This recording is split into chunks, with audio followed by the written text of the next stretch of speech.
everybody, welcome to yet another video. This one's on the Chinese version of the Devilbiss GTI Pro Lite, or Tekna Pro Lite as it's known in the States. I had to toil with my mindset on this for quite a while, probably about 3 years, maybe 4 years that I've had these guns. I've got a couple of them, and it's to whether to give it airtime, I suppose, is what I was toiling with. The thing is, I've done a couple of videos on the tips. I'll put them all in the links in the description so that you can see how to tell the difference between a real one and a fake one. The problems I've had with some of the tips, in that, you know, they say they're 1.3 and they're not 1.3, etc, etc. And they're really popular videos. So one of the things people ask about the fake v real, so that I am showing you what the differences are between the two. One of the things people ask the most is, well, what's it spray like? And I sort of like give a brief summary, but I don't use these very much at all. In fact, this was the first time I've used this for about 2 years, because I've got the real thing, so I just tuck it away and I haven't bothered with it.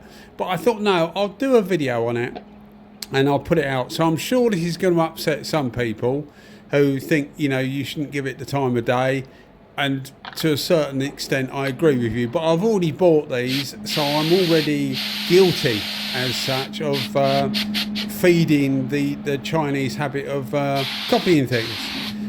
But I mean, with this gun, this is sold actually by a few other different companies, which I won't name, but it's sold by a few other different companies, more or less the same, because the patents run out. So they're at liberty to make these things if they want to. They're not exactly the same. I'll put a link in the description. As I said, I'll put a link in the description so you can see what the differences are. But this is purely about how it's used, and whether it actually sprays okay.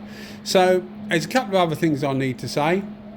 One is, I'm trying out a new camera, and sometimes it's a bit overexposed, sometimes a bit overexposed, because I'm trying it on different manual settings, because it's in artificial light, and I'm just trying it in a few different settings. So it's not actually ideal, but hopefully I'll get there with it eventually.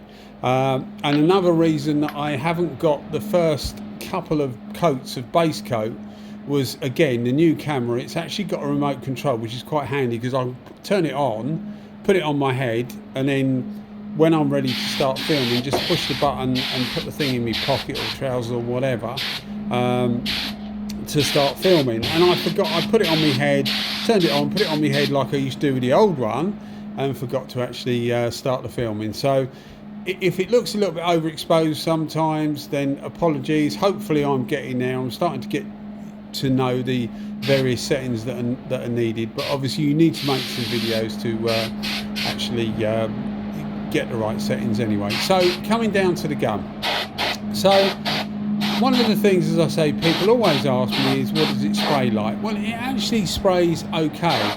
It's quite different to the real GTI Pro Lite or Tekna Pro Lite.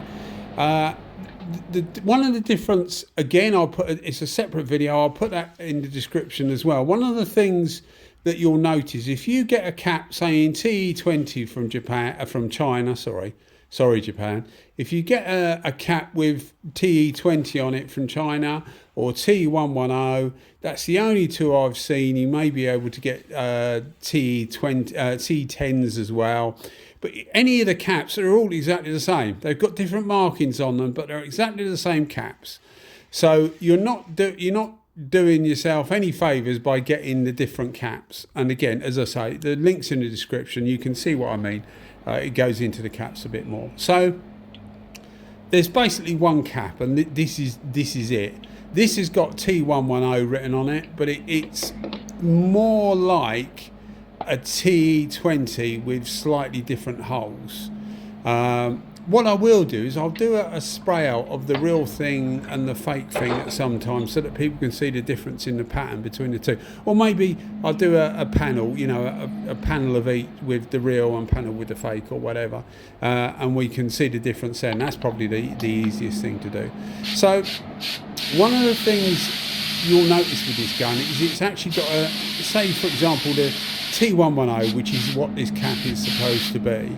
Well, it's actually a smaller, far wetter pattern than the T110 in 1.3, which is what this gun purports to be, 1.3. It's actually a wetter pattern, which I normally like. Having said that, it doesn't seem to atomise quite as fine, although it's still, as you will see, it's still perfectly usable. But it gives you a feeling of less control, because when you open up the fluid to full fluid and full fan, it's putting out a hell of a lot of material, much more than the original T110, even more than the original T20 cap, which is the fastest of the caps and puts out the most material. So you end up with a really, really wet pattern, which is fine if that's what you want, but if you're inexperienced, and I would guess, and I'm guessing here, that quite a few people that buy this gun are going to be relatively inexperienced, because they think, well, I'll get a copy gun because it, it's bound to be nearly as good as the original, and I don't do a lot of painting. I can't justify paying the amount for the original, so I'll get the cheapy Chinese version, and that will do me. And you might find that unless you back things off a bit, particularly the fluid, you might find that it will overwhelm you. For this particular exercise, for the base coat, I used it at 2 bar, and the clear coat I actually used it at 2.5 bar, because I wasn't convinced, and I haven't been convinced in the past, that at 2 bar, which is where you would normally use the standard one, it lays it flat enough, because the atomisation just isn't there. Another thing you'll notice is that things go wrong quicker, like you'll get the odd little bit, like a little pin in the Devilbiss version behind the baffle. You get like a small plastic spigot. In the original it's plastic, in this it's metal, and I've got 2 of them. One of them's rusted, the other one hasn't, so obviously one's stainless steel and one's normal steel, so the build quality is a bit suspect, but you'll see the final result here, and I think you'll agree that I used it on full fluid for the clear coat, so you have to move quite quick, but it does do very, very well. This paint, by the way, is really weird, because where you get the overhang, this tank has got quite a big overhang on the side, like wings at the side. Where you get the areas that overhang that don't sort of catch the light, you'll see that the paint actually goes quite dark, and then on top where the light comes in, it actually goes much lighter. The light is actually coming from this direction, this side, but you'll see under the underhanging bits, it tends to go quite dark. Real weird paint. Anyway, it was only a single stage, as you saw, well, a 2 stage if you include the clear coat. It's called Yamaha DRM, which is deep red metallic. But here's the final images anyway. I hope you enjoyed the video. As I say, I had to struggle a bit as to whether to make it or not. But the answer to people's questions is it can produce a reasonable finish. I would be careful if you're gonna use it. Don't use it on full fluid for your first go, because it does throw out a lot of material and you need to move quite quick. So unless you're more sure of what you're doing, I wouldn't use it on full fluid. And don't think you're getting a gun as good as the original, because you might find a few bots get on here to put, I've had the original and this one's every bit as good. It's probably not correct. It's probably not true, because I certainly wouldn't say it's as good as the original. But you can get a reasonable job, just like you can with most guns, to be honest. Even if you spend £30 on one, you should be able to get a reasonable job out of it, as long as you've got a little bit of knowing what you're doing about you.